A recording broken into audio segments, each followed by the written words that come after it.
Hello नमस्कार, महाराजा kitchen रेसिपीमध्ये आपलं स्वागत आहे। तर आज मी वालाची रस्सा भाजी बनवणार आहे। तर चला तर सुरुवात करूया। तर त्यासाठी वाल मी रात्रभर भिजत घातलेले आहेत। हे वाल मी रात्रभर भिजत ठेवले होते। आता त्याची वरची टरपले आहेत ना, ते आपल्याला काढायचे आहेत। तर ती काढताना त्यामध्ये आपण थोडं गरम पाणी घालायचं आहे। गरम पाणी घातल्यामुळे वालाची टरपले असतात ती व्यवस्थित निघतात। रात्रभर भिजत ठेवल्याने त्याला मोड देखील येतात। तर बघा, आता असे टरपले काढायचे आहेत। दाबायचं आहे पाठीमागच्या साईडून, म्हणजे ते निघतात। वालाची अशी सर्व टरपले आपण काढून घ्यायचे आहेत।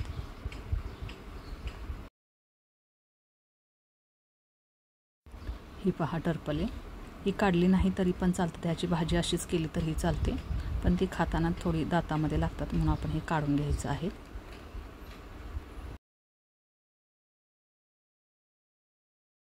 वालांना मोड येण्यासाठी आपण रात्रभर भिजत ठेवल्यानंतर ते आपण ओल्या कपड्यामध्ये बांधून ठेवायचं आहे। बांधल्यामुळे वालांना मोड चांगले भरपूर येतात।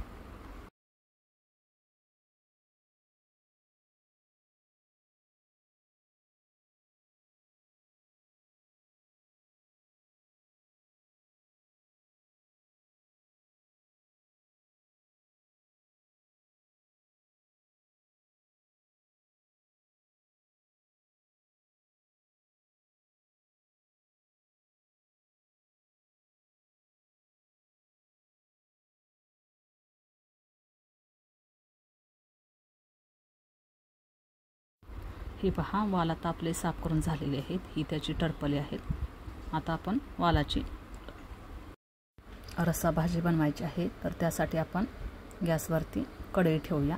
त्यामध्ये 2 ते 3 चमचे तेल ओतायचं आहे। आपण आता स्टीलची कढई वापरलेली आहे।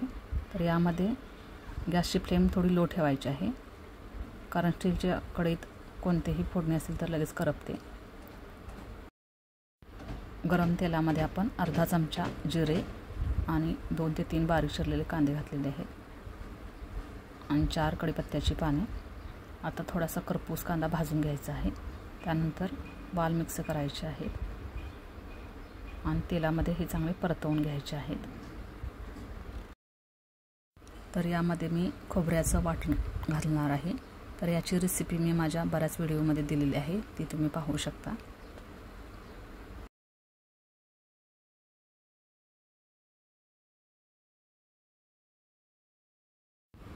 अर्धा चमचा हळद, 1 ते 2 चमचे लाल तिखट,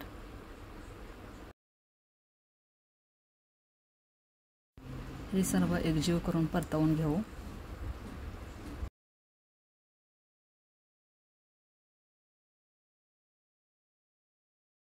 अर्धा चमचा मीठ घालायचं आहे।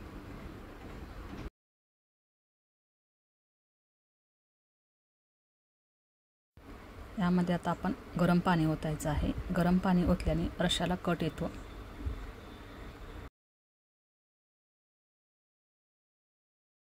रस्सा थोडा पातळच ठेवायचा आहे।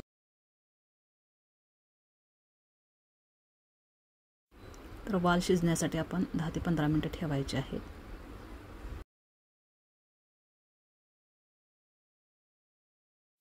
वाल शिजलेत का पाहून घेऊ। 5 ते 10 मिनिटात वाल शिजून जातात।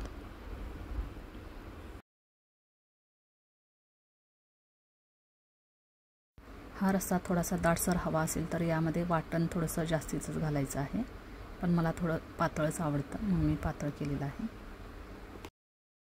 चला तर आता वालाची रस्सा भाजी तयार झालेली आहे। आता सर्व करूया।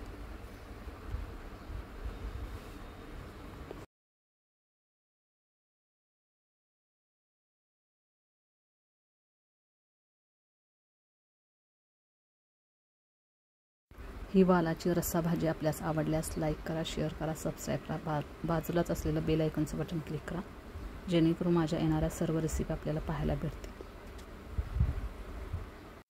थँक्यू।